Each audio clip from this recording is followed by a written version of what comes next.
بسم اللہ والصلاة والسلام علی رسول اللہ، اما بعد۔ یہ صفحہ نمبر ہے 212، 214، آیت نمبر ہے 61، 62 اور 63۔ اعوذ باللہ من الشیطان الرجیم، بسم اللہ الرحمن الرحیم۔ وَإِذَا جَاءُوكُمْ قَالُوا آمَنَّا وَقَدْ دَخَلُوا بِالْكُفْرِ وَهُمْ قَدْ خَرَجُوا بِهِ وَاللَّهُ أَعْلَمُ بِمَا كَانُوا يَكْتُمُونَ وَتَرَى كَثِيرًا مِّنْهُمْ يُسَارِعُونَ فِي الْإِثْمِ وَالْعُدْوَانِ وَأَكْلِهِمُ السُّحْتَ لَبِئْسَ مَا كَانُوا يَعْمَلُونَ لَوْلَا يَنْهَاهُمُ الرَّبَّانِيُّونَ وَالْأَحْبَارُ عَنْ قَوْلِهِمُ الْإِثْمَ وَأَكْلِهِمُ السُّحْتَ لَبِئْسَ مَا كَانُوا يَصْنَعُونَ۔ وَإِذَا، اور جب جاءوکم، وہ آئے تمہارے پاس، جب وہ تمہارے پاس آتے ہیں، قالوا، تو کہتے ہیں، آمنا، ہم ایمان لے آئے، وقد دخلوا، حالانکہ داخل ہو چکا ہے ان کے دلوں کے اندر بالکفر، کفر، دلوں میں کفر کو لیے آتے ہیں، وقد خرجوا به، اور جب وہ آپ سے نکلتے ہیں تو اسی کفر کے ساتھ نکلتے ہیں، واللہ اعلم بما یکتمون، اللہ زیادہ جانتا ہے جو وہ اپنے دلوں میں چھپاتے ہیں۔ وَتَرَى كَثِيرًا مِّنْهُمْ، اے پیغمبر آپ ان میں سے اکثر لوگوں کو دیکھیں گے، یُسَارِعُونَ فِی الْإِثْمِ، گناہ میں بڑے تیز ہوں گے، آگے بڑھنے والے ہوں گے، وَالْعُدْوَانِ، اور زیادتی میں آگے بڑھنے والے ہوں گے، وَأَكْلِهِمُ السُّحْتَ، اور حرام کھانے میں، حرام کھانے میں آگے، گناہ میں آگے، زیادتی میں آگے، لَبِئْسَ مَا كَانُوا يَعْمَلُونَ، بہت برا ہے جو وہ عمل کرتے ہیں۔ لولا ينہاہم الربانیون، ان کے ربانیوں نے انہیں کیوں نہیں روکا، والاحبار، ان کے درویشوں نے کیوں نہیں روکا، ان قولہم الاسم، یہ کہ انہیں کہیں وہ، الاسم، یہ کہ وہ کہتے ہیں گناہ، گناہ کے کام کرتے ہیں، گناہوں سے کیوں نہیں روکا، واکلہم السحت، اور ان کو ان کے حرام کھانے سے کیوں نہیں روکا، لبئس ما کانوا یصنعون، بہت برا ہے جو وہ کر رہے ہیں۔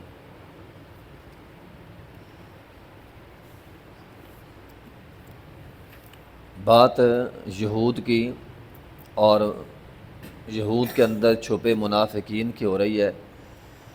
اصل بات یہ ہے کہ جب بندہ اللہ کی رحمت سے دور ہو جائے، جس طرح کل کی آیت میں ہم نے پڑھا، اللہ کے غضب کا مستحق بن جائے، ظلم اور زیادتی میں، حرام کھانے میں آگے بڑھ جائے، برے اعمال کی وجہ سے شیطان کا بندہ بن جائے، پھر وہ بندہ ایمان اور کفر کی تمیز کھو جاتا ہے، دل کے اندر ایمان اور کفر کا پتہ ہی نہیں چلتا اسے، وہ اپنے کفر کو بھی عین ایمان سمجھ لیتا ہے۔ یہود اور یہود کے اندر چھپے منافقین نبی علیہ الصلاۃ والسلام کے پاس آ کر اقرار کرتے تھے ہم مومن، لیکن دلوں کے اندر کفر چھپاتے تھے، جس کفر کے ساتھ آتے تھے اسی کفر کے ساتھ وہاں سے چلے جاتے تھے۔ آپ یہاں تھوڑا سا غور کریں، اگر دل کے اندر شر ہو، ہمارے معاشرے میں یہ جو جملہ بولا جاتا ہے نا، میرے نصیب میں ہدایت نہیں ہے، کیوں نہیں ہے؟ جب دلوں کے اندر شر ہو پھر نصیب میں ہدایت نہیں ہوتی۔ جب دلوں میں شر ہونا پھر ہدایت نہیں ملتی۔ اب وہ رسول اللہ صلی اللہ علیہ وسلم کے پاس آتے ہیں، آپ سے بڑھ کر معلم کوئی نہیں تھا، آپ سے بڑھ کر تاثیر والا شخص اس کائنات میں کوئی نہیں آیا جس کی گفتگو میں اللہ تعالیٰ نے تاثیر رکھی ہو۔ اس کے باوجود دلوں میں کفر چھپا کے آتے تھے، اور جب وہاں سے جاتے تھے دلوں کے اندر کفر ہوتا تھا، کوئی اثر نہیں ہوتا تھا۔ نبی علیہ الصلوۃ والسلام کی واز سے بھی کوئی اثر نہیں ہوتا تھا انہیں۔ تو جب دل کے اندر شر ہو پھر ہدایت نہیں بندے کو ملتی۔ ہدایت نہ ملنے کی سب سے بڑی وجہ دلوں کے اندر شر ہے۔ واللہ اعلم ما یکتمون، اللہ زیادہ جانتا ہے جو وہ دلوں کے اندر جو ہے وہ چھپاتے ہیں۔ اور پھر انسان اس غلط فہمی کا شکار بھی ہو جاتا ہے کہ میرا کسی کو پتہ نہیں چل رہا۔ اللہ تعالیٰ فرماتے ہیں ٹھیک ہے دنیا والوں کو نہیں پتہ چلتا ہوگا، لیکن واللہ اعلم ما یکتمون، اللہ کو بڑا پتہ ہے۔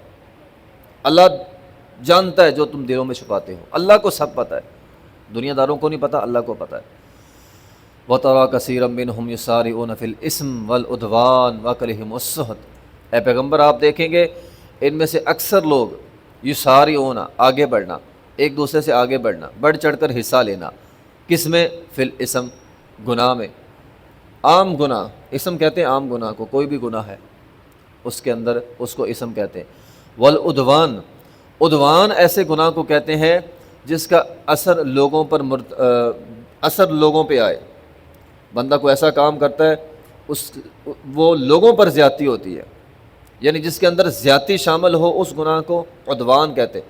ایک بندے نے اکیلے گناہ کیا، ایک 4 لوگوں کو مل کر گناہ کیا، ایک اس گناہ سے معاشرے کا نقصان ہوا، تو جس گناہ سے معاشرے کا انسانیت کا نقصان ہو اس کو عدوان کہتے ہیں۔ تو فی الاسم والعدوان، اسم گناہ، عدوان زیادتی ہو گئی۔ تو گناہ کا کام ہو بڑھ چڑھ کر حصہ لیں گے، کسی پر زیادتی کرنی ہو، ظلم کرنا ہو، بڑھ چڑھ کر حصہ لیں گے۔ وَأَكْلِهِمُ السُّحْتَ، حرام کھانا ہو، کسی کا حق مارنا ہو، سب سے آگے ہوں گے۔ حرام مال کھانا ہو سب سے آگے ہوں گے، سود کھانا ہو، کوئی بھی کسی بھی قسم کا حرام مال، تو اے پیغمبر آپ ان کو دیکھیں گے۔ تو ان دونوں آیات سے ہمارے لیے کیا سبق ہے؟ دل کے اندر شر ہو، بندہ گناہ کرتا ہو، زیادتی کرنے میں آگے ہو اور حرام کھاتا ہو، پھر اللہ تعالیٰ ہدایت چھین لیتے ہیں، پھر ہدایت نہیں ملتی۔ لبئس ما کانوا یعملون، بہت برا ہے جو وہ عمل کر رہے ہیں۔ اب دیکھو نا ابو جہل نبی علیہ الصلوۃ والسلام کے پاس ہی ہوتا تھا نا، لیکن ہدایت نہیں ملی اسے۔ دل میں شر، حرام کھانا، گناہ میں آگے بڑھنا، شرارتوں میں آگے بڑھنا، مسلمانوں کو نقصان دینے میں سب سے آگے ہوتا تھا، اللہ نے ہدایت نہیں دی اسے۔ لولا ینہاہم الربانیون، اللہ تعالیٰ فرماتے ہیں ان کو ان کے ربانیوں نے کیوں نہیں روکا۔ ربانی اصل میں یہودیوں کے علماء کو کہتے ہیں، یہودی اپنے علماء کو ربانی کہتے تھے، ہم علماء کہتے ہیں، امام کہتے ہیں، مولوی کہتے ہیں، وہ ربانی کہتے تھے۔ والاحبار، یہ حبر کی جمع ہے، احبار کہتے تھے تارک دنیا، درویش لوگ اور دنیا سے الگ تھلگ بیٹھنے والے لوگ، ان کو وہ احبار کہتے تھے۔ تو جس معاشرے میں، جس دور میں نبی نہ ہو تو علماء اور درویشوں کی یہ ذمہ داری ہوتی ہے لوگوں کو حق بتائیں اور لوگوں کے اندر حق پہنچائیں۔ تو اللہ تعالیٰ فرماتے ہیں جب انبیاء تھے تو کام انبیاء نے کیا، انبیاء نہیں ہوتے تھے تو ان کے ربانیوں نے، ان کے احبار نے، درویشوں نے، علماء نے لوگوں کو کیوں نہیں سمجھایا، لوگوں کو کیوں نہیں روکا؟ کس بات سے؟ ان قولہم الاسم، گناہ کے جملے بول، قول بات، اسم گناہ کی باتیں کرنے سے کیوں نہیں روکا؟ واکلہم السحت، اور حرام کھانے سے کیوں نہیں روکا؟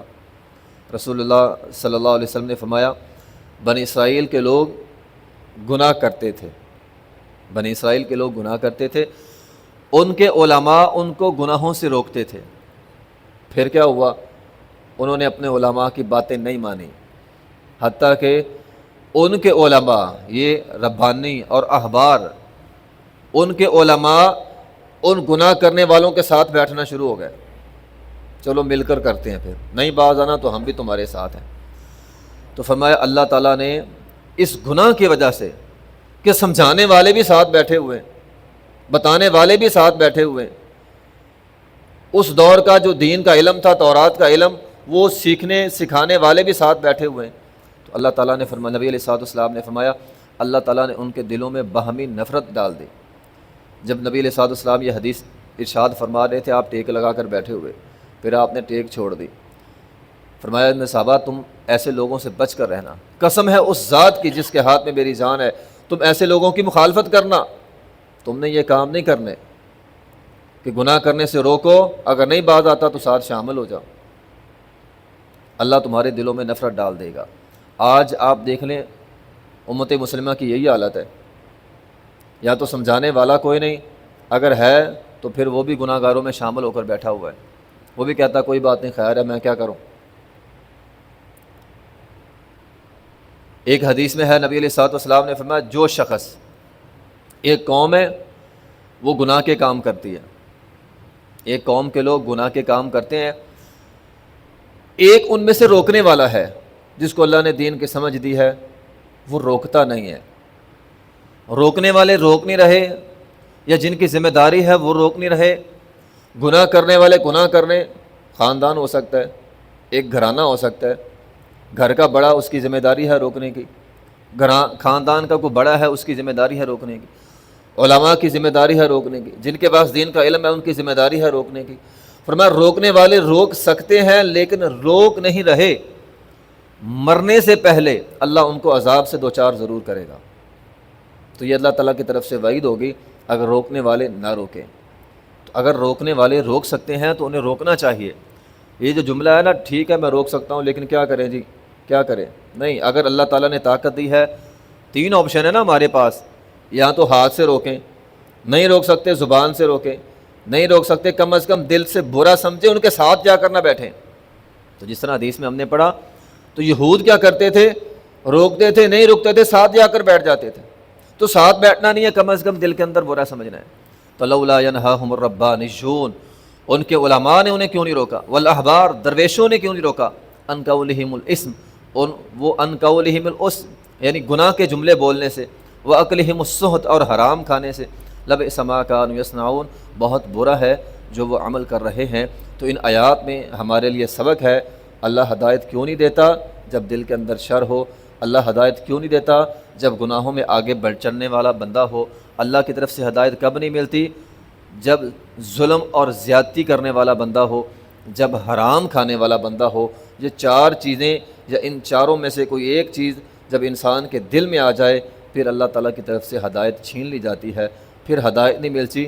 اگرچہ نبی علیہ الصلوۃ والسلام کی مجلس میں بندہ بیٹھنے والا کیوں نہ ہو، ہدایت ان کو بھی نہیں ملتی، لیکن دل کے اندر خیر ہو۔